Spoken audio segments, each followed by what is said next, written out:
Welcome to Beyond Names. I'm Dr. Habīb.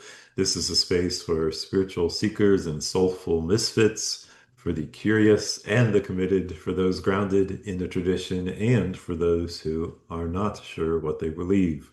Whether you call the divine God, Yahweh, Allah, Elohim, Hashem, Brahman, Great Spirit, higher power, or you're still searching for language that fits, you are welcome here.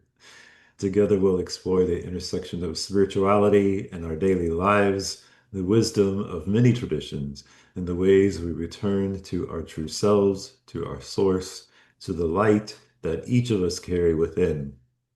I'm so glad you're here. Let's begin with introduction of our conversation partner for this episode, Ray Rivers. Ray is the founder of Relationship Remedy and the creator of the Relationship Results Program. Ray is a clinical psychotherapist with decades of experience guiding couples toward deeper understanding and lasting transformation. He is the author of Real Answers for Couples on the Brink. One chapter could save your marriage. And he also writes a blog. To learn more about Ray and his work, please visit relationshipremedy.now.com or his YouTube channel, which is Ray Rivers Relationship Remedy. Ray, welcome. Thank you for being here. Hey, so nice to what a pleasure to be here with you. Thank you. Yes. So would you please introduce yourself as sharing your spiritual story, to the obviously to the extent that you're comfortable, but let us know a little bit about who you are in terms of your spiritual journey. Well, I guess I was always a spiritual seeker, and I think for spiritual seekers, there's like this sense that there's something that we're missing, some sense that our experience is missing some essential component, some element of truth, and uh, some way of knowing ourself and understanding the world and our human journey and our experience. And um, I followed or I explored many different paths. And what's consistent about all of them is that this sense that our true identity is hidden beneath layers of defensive, sort of life defenses, survival techniques to not be hurt, to not be wounded by this brutal world that we go through. And our survival techniques include our personality, include how we define ourselves, includes how we relate to other people. And it's all coming from a place of defensiveness and reactivity.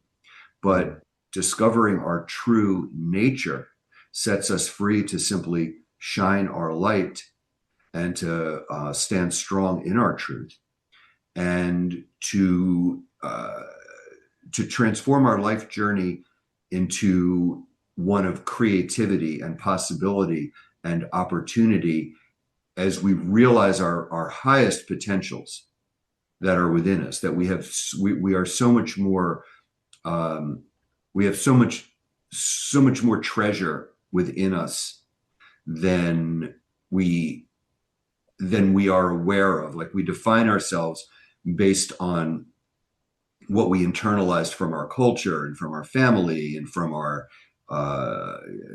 from a variety of different places. And the spiritual awakening is awakening to what is actually within us that transcends all of that. And then we can really start living an authentic life and contributing our unique value to the whole. Mhm. So my journey, I ultimately landed in a on a retreat, on a Sufi retreat, Mhm. where the space was still and removed enough, and the guidance in how to go deeper, go ever deeper into uh, um, what's there beneath all of this through uh, through techniques of through techniques to penetrate and transcend the personality, the movement of the mind, the movement of the emotion. And at some point at this retreat, I just started crying. And Mm, this crying, and I've seen this in other, happen with others on this path of Sufism, mm, um, which is not the only path and it's not the only way. But this is how it happened for me. mm, The tears that were coming out were I think the liquidization, that all the pain, all the body of pain and calcification of self-protection kind of turning into liquid and washing away, pouring through me so that I yeah, could just be, and mm, then I could start to really discover my true nature without the fear, the mm, fear that causes, that sends us into fight or flight, that sends us into um, a kind of a defensive orientation, which it becomes a kind of empowerment, like, oh, well, this is who I am, this is my identity, and we get a great capacity for living effectively, embodying it. But then there's this perpetual sense that there's something more true and fulfilling and and full of possibility behind it. mm, yeah. And yeah, so that's what. Uh, so here I am. I think I left out some stuff, but believe it or not, through all of that, through all those words, I left out stuff. But hey, That's okay. So I noticed you use the term spiritual awakening. I that's a term that really resonates with me because I've shared before we started recording that I've recently completed a manuscript that I'm really focusing on what were the moments in my life that I would call moments of spiritual awakening. Like what were what was the beginning moment, the moment that I'd point to that was kind of the beginning of it? What were the moments that were like, yeah, wake up again, wake up again, wake up a little more. Um, so I'm wondering if you had any particular moments in your life where you're like, yeah, this is something that I could point to. What happened here? Um, you mentioned the retreat and you mentioned this sense of washing the body of pain. Uh, I wonder if there's other moments that you recognize as being pivotal moments of spiritual awakening in your life. you know, I it kind of occurred out of, not tied to any particular event, but as I work with couples, Mhm. uh, what I realize is that anything other than love is really misguided. It's really it creates an equal and opposite reaction that's just very unintelligent. You know, you put pain out there, and then somehow you get pain back. You know, you express uh, anything other than, and love is not an emotion. Well, there are many different kinds of love, as Mhm. Sufism teaches, but I'm not referring to like passionate love or love as an emotion. I'm referring to more a state of consciousness that feels whole and feels complete. That one is abiding in one's nature and then enjoying life, enjoying connecting with others, enjoying being still, enjoying activity, but without a sense of I'm empty, fill me, I'm empty, fill me, but rather coming from a place of feeling fulfilled and then experiencing, um, using your life experiences as an opportunity to share that and to experience that at an ever more deep, at an ever deeper level, ever more refined level. Mhm. And what's interesting about the different spiritual paths is like they're a lot of them, like Zen or some of the spiritual paths talk more about stillness. Hmm. Sufism talks about love. Yeah. And I would first of all, I would argue that ultimately they may be talking about the same thing, because the nature of this stillness is ease and peace and expanded consciousness. Hmm. Um, but the what distinguishes Sufism is this connection with love as a state of consciousness, Hmm. and what that means. And again, people that are not as familiar with esoteric spiritual paths might hear that and think that love is like this kind of maybe sappy, maybe needy, maybe self-sacrificial, maybe kind of like this sticky or like corny or oh, love, and it really is a completely different. That's not what I'm referring to. It's really the absence of tension, the Hmm. absence of inner conflict, the motivation to Hmm. turn all external conflict into an opportunity to create something beautiful, something beautiful, some Hmm. kind of connection, some kind of light, Hmm. something that feels like an evolution, like you're going deeper into something worthy. Hmm. I love that idea of taking conflict and using it as a doorway into something that's more beautiful, something that's Mm. more that's a greater connection. And as you're saying that, I'm like, how good am I that? How good am I at doing that in my marriage? You know, like, uh, do I when I feel a sense of conflict, do I in fact look at as an opportunity to draw closer together and to draw uh to dive into deeper love, and it's a great thing for me to sit with and to carry in my consciousness. So that said, what tips do you give for couples uh who are in relationship and find themselves, in conflict? How do you support folks in being in this love as a state of consciousness, a way of living in their relationship? It's so cool because every conflict in a marriage, well, and once you reach a certain level of maturity, right?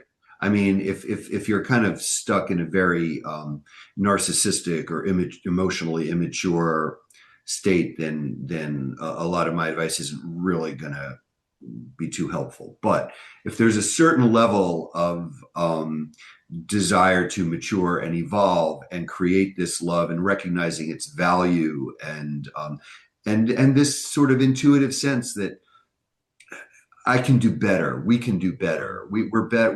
There's this more evolved a partnership that's waiting for us, that we both kind of know it's there, and yet we're stuck watching ourselves do the same dance over and Right. over. And it's like we're watching ourselves going, we're both smart. We both know better. Why am I doing this? Why don't I have the clarity about how to move Right. this into a different space? So Right. what you just described is as far as using conflict as an opportunity to create a deeper connection.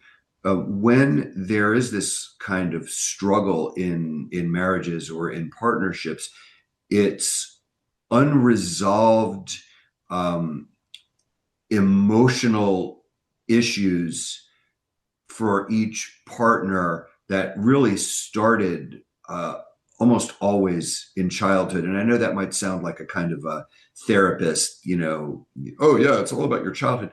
But all I can tell you is that doing this for decades with thousands of people, I've seen it over and over again. And I was perhaps even a skeptic, as I as I was educated and and kept doing the job and kept learning from people, but I kept seeing it over and over, and it's remarkable. So there are certain sort of formative unresolved principles like feeling rejected, Mhm. feeling emotionally abandoned, Mhm. feeling misunderstood. And that's a big one because, first of all, we want our partner like to get us. Like that's why we don't feel alone in the partnership. Like this person gets me. So when they get us wrong in these extreme ways, it's devastating. But also, they're always getting us wrong. Like we're a bad person. like oh, you're selfish, you're superficial, you're manipulative, you're narcissist, whatever. And you're like, oh my god, no, I'm like this, all I want to do is love you and I want to be this good person. And that's like the most demoralizing experience we can have. um, People feel controlled or like they don't have enough agency in their marriage. They can feel disrespected or mistreated or violated, dismissed, marginalized, like they don't have a voice. These and these again all originate in not having a sense of your own value and your own empowerment Mhm. to create the life circumstances that reflect your own value back to you. And so you end up in this constant like hustle to take your value, to have your value. No, I'm going to like, you're either fighting for your value, which creates an opponent because you can only fight an opponent, or you shut down and run and escape from a situation like, I don't have any power here, I got to get out of here. But you never develop the skills to create the connection for which the potential does exist, Mhm. or fight, flight, or freeze, or you're literally so overwhelmed with the pain that you just you can't function. And so uh, it starts with being aware Mhm. that this is the phenomenon that's being triggered in you, Yeah. and then you recognize that the same thing is happening for your partner.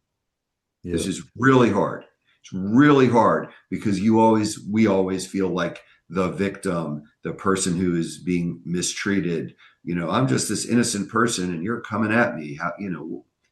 But an inexorable mathematical, if you will, or well, law of physics. We're talking about physics, not math. I retract the math reference. Physics, law of physics, that if you are feeling that way, they will feel that way. They are also feeling mistreated in a way that mirrors the way that you feel mistreated. And Mhm. then having the presence to apply tools of connection that neutralize their fight or flight response, that enable your own ability for self mastery. I Mhm. mean, really, all of life is the increased, on one level, all of life is the increased capacity for self regulation and self mastery through progressively challenging circumstances. So you learn not to pee and poop yourself when you're a little baby. You master that, or you impulse control. You can't just butt to the front of the line. You can't just interrupt people when they're talking. And these are increasingly refined skills of self-regulation and of relationship. You become older, you learn how to socialize with some finesse, or you don't. But so our marriages and our relationships are just another level of this kind of, I feel triggered and I'm not going to just do what we did in my house growing up, or Yep. the role models I saw, on you know well, I don't know if people watch TV anymore these days. We're old, I mean, but and maybe Instagram influencers. Don't take that, whatever. But to people, we do what we know. right? And Yep. it's remarkable how we just automatically just do what our parents did or whatever what our attachment figures did. And the language that comes out of us, the phrases, Mhm. it's almost to the it is to the we say what our attachment figures said, you know, and people don't know that they don't have to fight. Like you feel uncomfortable and they don't know that there are many other options. Right. Right. So getting the tools to make these different choices Mhm. and implement them, you really uh, cultivate a lot of undeveloped potential within yourself that's right there. Like these other possibilities that want to express themselves, these lights Mhm. that we all are made of that have not been turned on yet. Learning how to turn them on and share them with our partner and commune with our partner and turn that into uh, both the most evolved expression of ourself and the partnership that becomes greater than the sum of its parts. It's both at the same time. It's a paradox. Yeah. Yeah. I can't help but think, of course, I mean, it's not, I don't know that someone could listen to you and not think about their own relationships and their own marriage. And I'm thinking, oh, a perfect example from my life is when I was a child, my mother was extremely volatile. Um, and so the home was not a safe space. And I feared for my life, I saw my parents lose control many times in relationship to my brother, my older brother, and I would hide in the closet. I would run into the closet and hide, and I would try and, disappear and try not to hear what I was hearing, or, try to remove myself from that volatility and not knowing what's going to happen and how bad it's going to be. And, so I was always like trying to be outside or, and so of course, when you're in relationship with someone, you can't avoid emotions like that. That was a survival strategy for childhood. It's not a recipe for a marriage, right? You didn't set up like the closet in your home with like a pillow and a TV. I'm gonna go hide in the closet and try and pretend that what's happening is not happening and try not to hear it. But I had that. Wife's like, I know you're in there. I know you're in there. But what it took for me was like, okay, I had to untangle the fact that my wife is experiencing emotions does not equal that my life is in danger. You know, Hmm. I had to, say A does not equal B. And so a big part of our relationship has been me sort of letting go of that survival strategy from my childhood and learning to be present in the experience of emotion and move to a place of having compassion and mercy for myself and for my own Mhm. experience and my own reactions, but have compassion and mercy and kindness Right. for my wife's emotional experience. So to give even more clarity on that, it's not just if your wife is emotional, she's not a threat to you.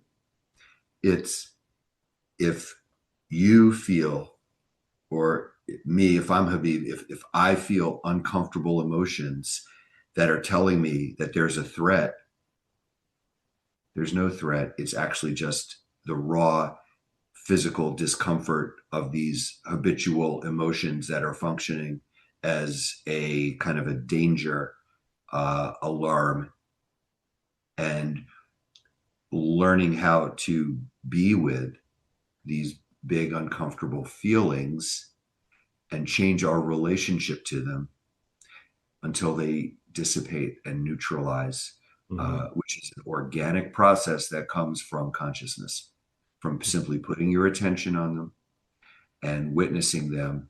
And it's like exposure therapy, by which I mean, like if you are, afraid of dogs because you got bit by a dog, Right. uh, you have to rewire your nervous system to through the experience of safety in the presence of a dog. So maybe on Monday you go and you look down at a dog park, and then on Tuesday you go to the entrance of the dog park and you listen to the barking, and then on Wednesday you go inside but you don't pet any dogs, and then on Thursday you pet the dogs.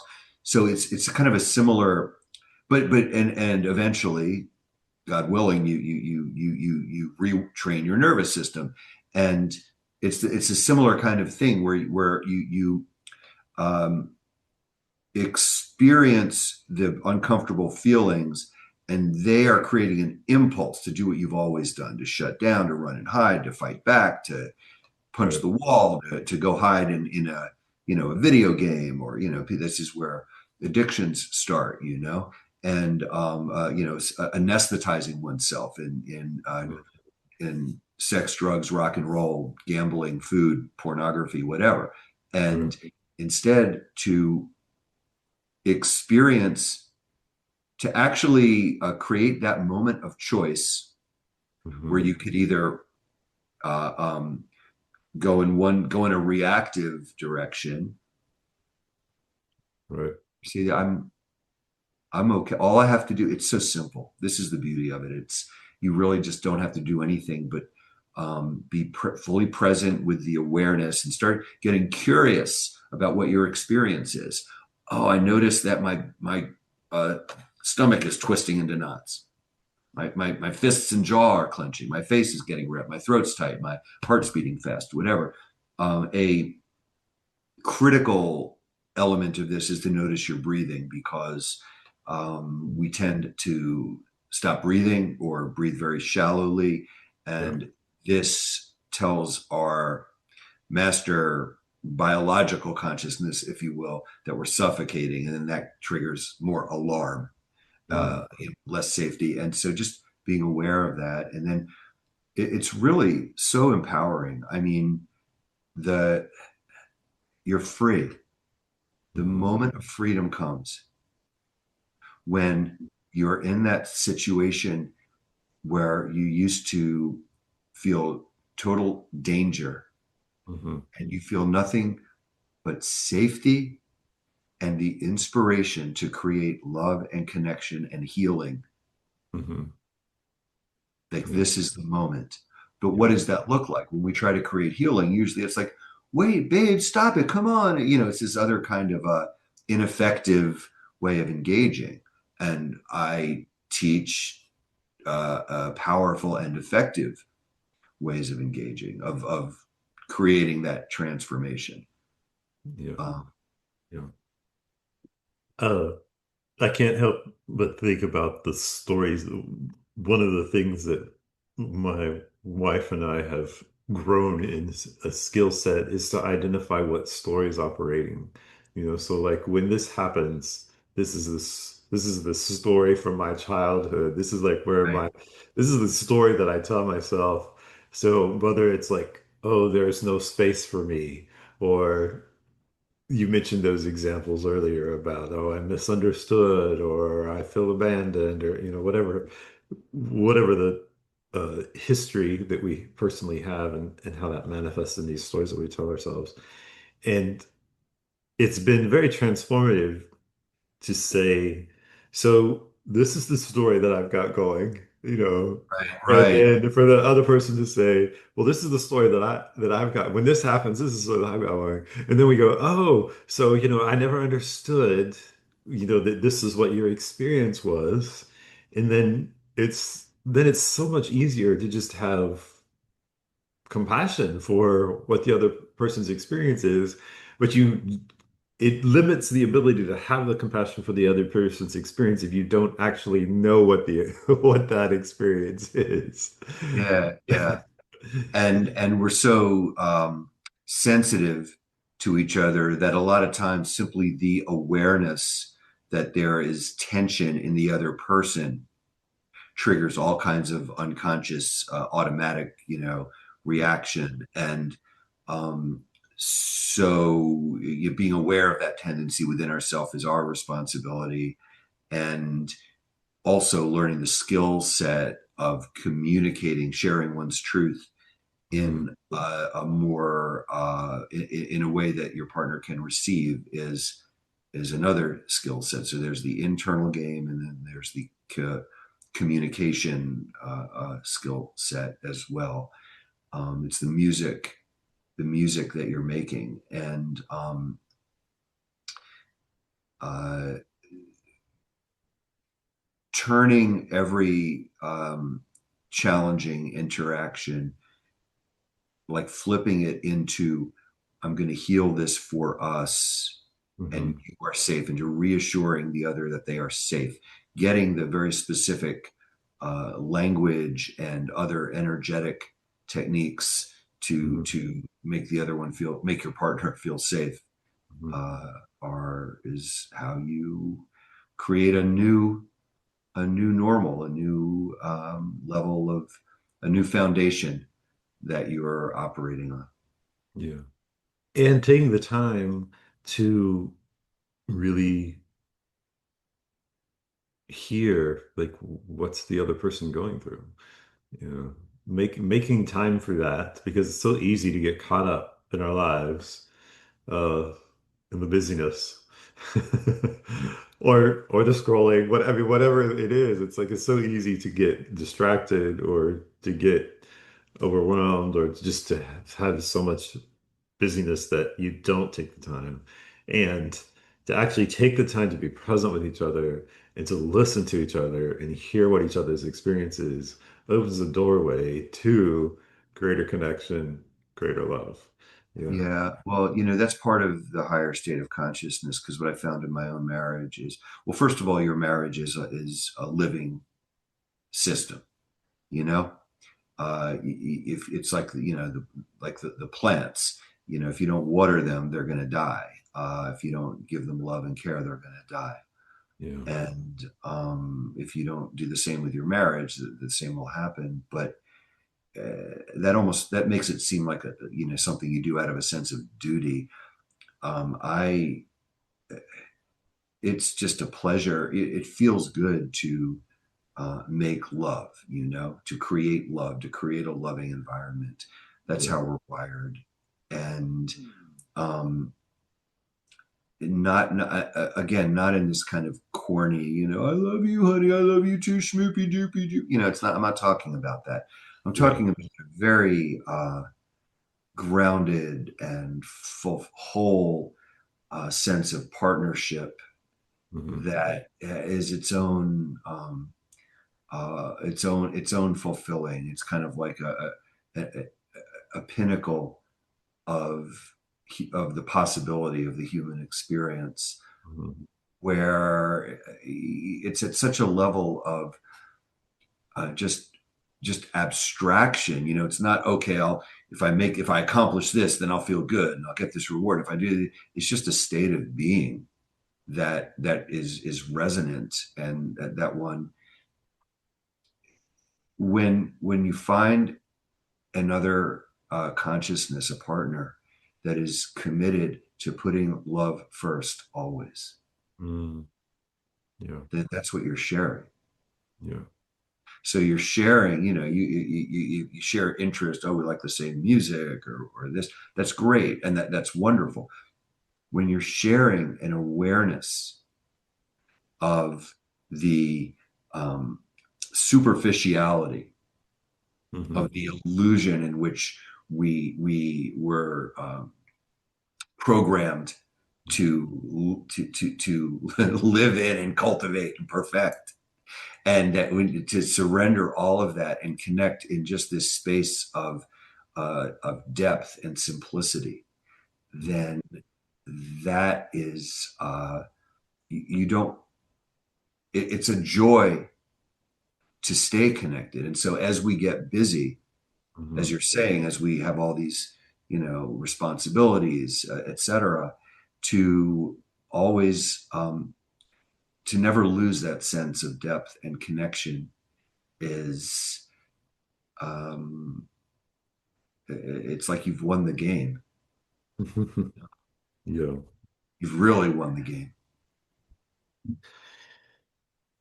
I also want to bring up uh, there's a parallel in the language that you use in terms of you use the word awareness a lot, to use the word notice. When in the spiritual formation courses that I teach, I often say notice, Right. nurture, notice, nurture. Like this needs to be the pattern that you notice what's going on with yourself, you notice what's going on with the people that you're interacting with, like that, have that level of awareness going on all the time, like live with that.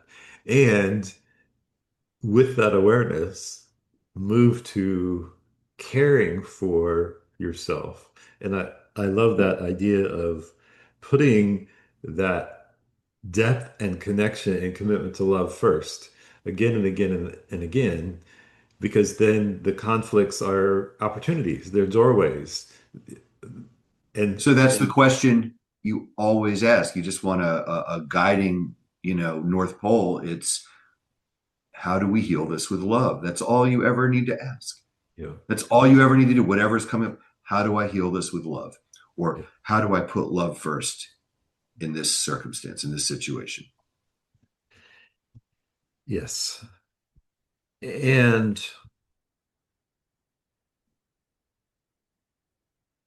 a true commitment to return to that again and again and again, a true commitment to live, like a desire to live from that Yeah. and to live in that, like that's that sincerity of intention to bring Well, the it's kind of like it becomes very fun because it's like I don't know why I'm thinking of like bubble wrap when you yeah, like as the tensions come up, you're just like, oh no, no, oh there you are, yeah, I've been living with you for a long time.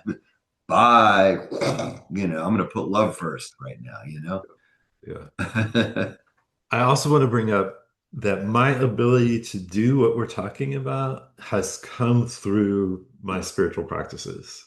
So the fact that I have had time where I'm sitting with a particular recitation, or the fact that I've had time to sit with remembrance of the divine and the sacred in my heart and hold that sense of presence in my heart, like that has whichever particular practice it might be, like that's what has enabled me to show up in this way in my marriage. Um, The spiritual practices are sort of are the attempt to transmit states of reality that originated as an experience, and then they gave birth to these practices as a way of transmitting, that were seeded, that were born in this initial state of higher consciousness, and mhm, then kind of encoded, if you will, in the practices, and then through the intention and through the just the gestalt, the circumstances from which they were organically, manifested and then transmitted. So when you contemplate them, because that was the intention from which they were generated, mhm, then the nature of spiritual practices is get is eliminating all of the disturbance, all of the noise, everything that was not or that did not originate in this formative, primal, essential in the sense of one's essence, Mhm. uh, and then the essence that's behind our essence, the even deeper, more eternal, more cosmic, if you will, Mhm. reality.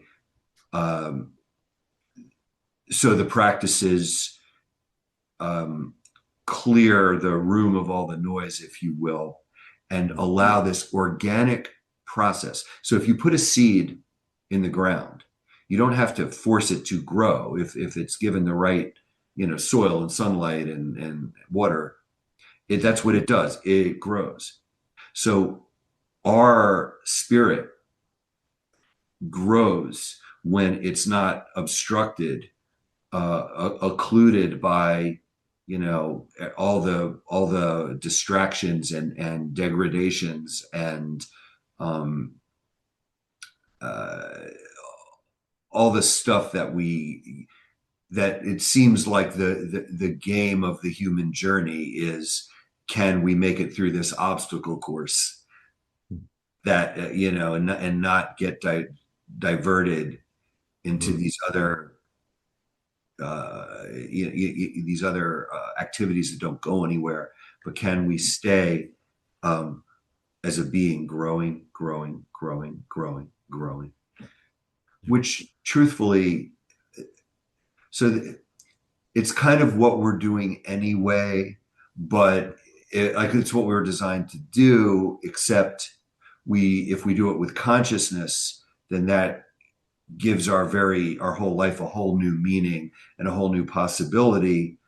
And also, clearly, even though this process is happening Mhm. universally, clearly, perhaps even the majority of people are not destined, for whatever reason, in the wisdom of how it all, by the way of things, to um, achieve the highest possibilities of consciousness. So Yeah.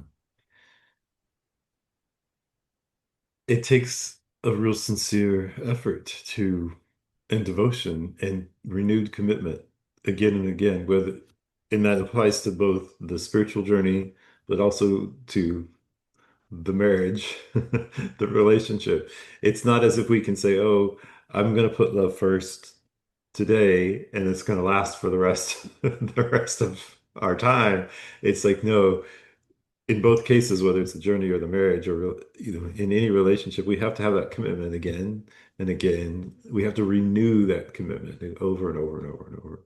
part of the higher consciousness is to always be now, always be present now, is to, you're never on autopilot. Yeah. You're always being very present, always actively putting love first. And it's, but it really does become effortless when you tune into your inner guidance at that level. I can say that this is the marriage I'm in. So, Well, beautiful. Yeah. So I want to, before we wrap up, I want to sort of branch to a different topic, and that is taking what you've learned about relationships and marriage and this idea of conflict as being an invitation, as a yeah. doorway, as an opening, as an opportunity for deeper connection, for greater love. And using that approach to not only be how we are in relationship with our significant other in our Right. life partnership, but using that approach to how we are in our life as a whole. Any what comes to you when I ask the question of how do we bring that approach to what's happening in the world today? Well, it's recognizing again that anytime there's a conflict, it's because someone doesn't feel safe Mm, and there's fear there.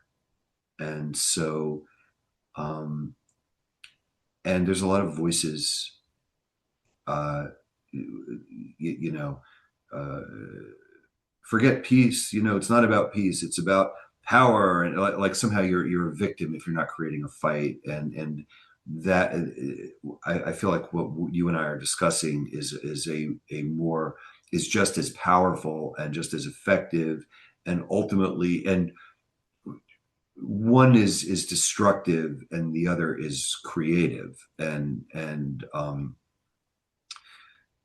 so being aware that in any conflict the other person or group or whatever doesn't feel safe, and then addressing those safety concerns by expressing a commitment to fairness and justness, and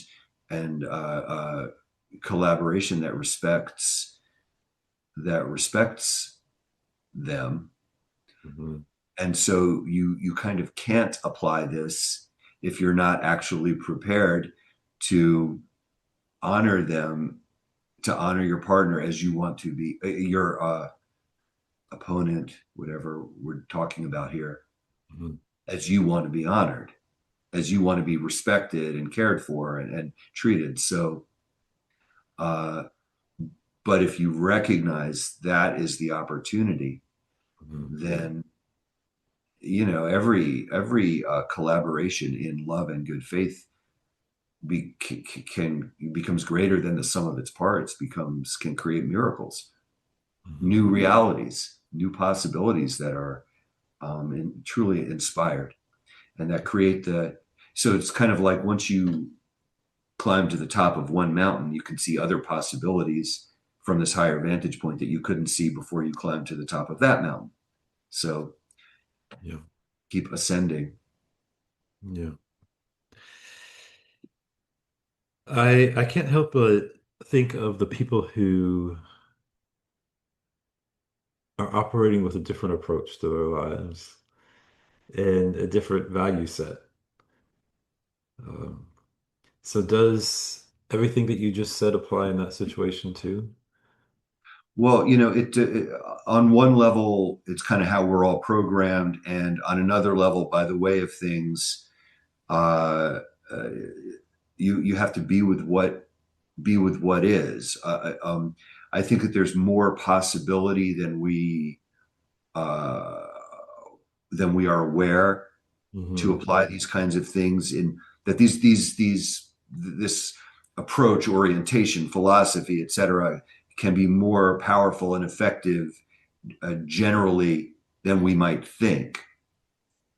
And Yeah. yet at the same time, absolutely, some people are just kind of shut down, or one way or another, whatever the wisdom is behind it, whatever the potential may be in the abstract. In reality, the destiny is not, it's not going to, you know, by the wisdom of things, apparently the nature of this journey includes suffering and destruction and chaos in addition to everything else. So, that's part of the eternal mystery.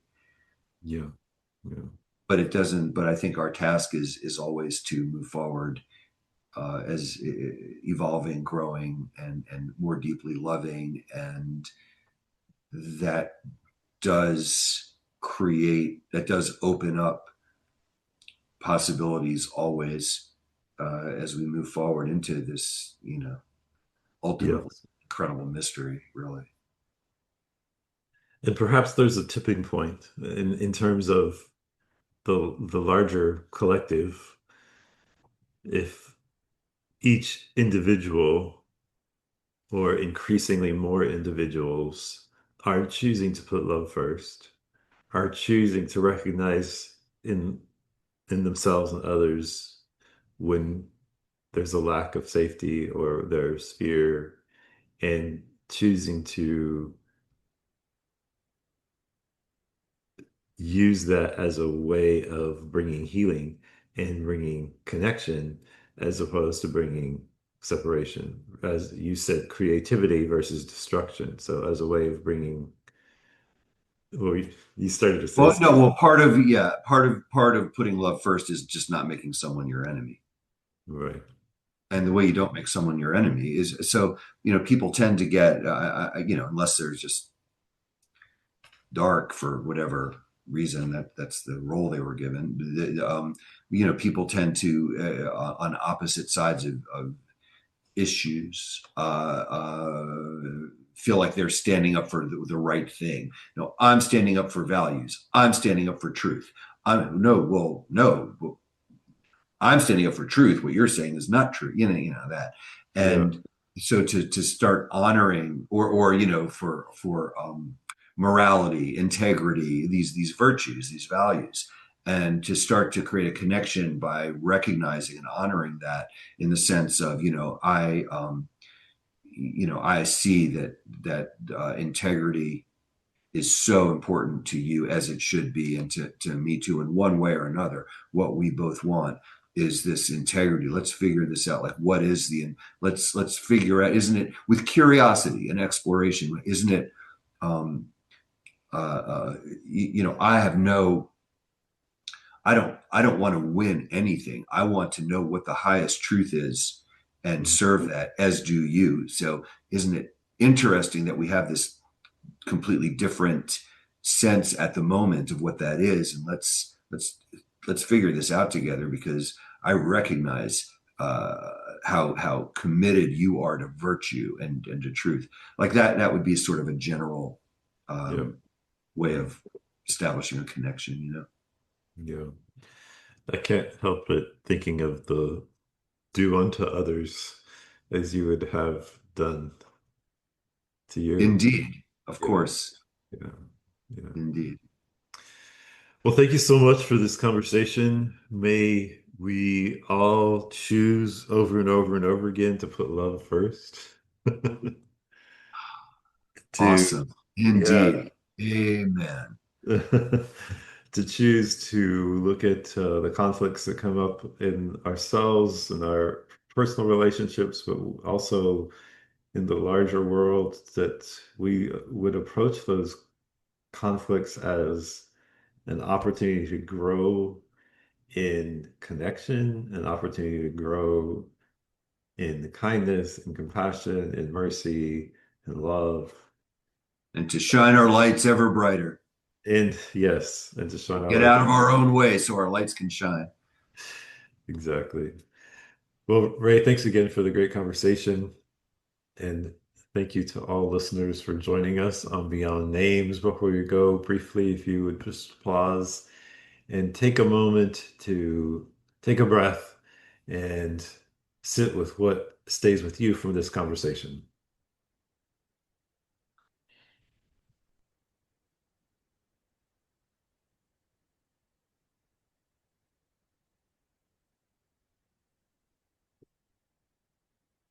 That what sticks with me is the image of watering the tree. Like in our relationships, we need to water the tree, and we need to like remember we have to return to the watering of the tree. So You know what, man? I'll put it like this: you got to walk the dog, you got to feed the dog. You know what I mean? Seriously. yeah. So yeah, let's water the trees. Let's choose the love. Let's repeatedly ask that question of, how do I put love first in this situation? So with Beautiful. that, may something you heard today help you reconnect with the light in your own heart. May you grow in compassion, clarity, courage, and love. May you find your way again and again back home to yourself, back home to the divine, however you name it. If today's conversation spoke to you, please like, share, and comment on this episode. Please follow and subscribe to Beyond Names to see more or learn more about Ray. Visit relationshipremedy.now.com to make an appointment with me, HabībBoerger.com. Until next time, may you be light. May you consciously participate in growing your light, and may you share your light. Peace be with you. Peace be with you.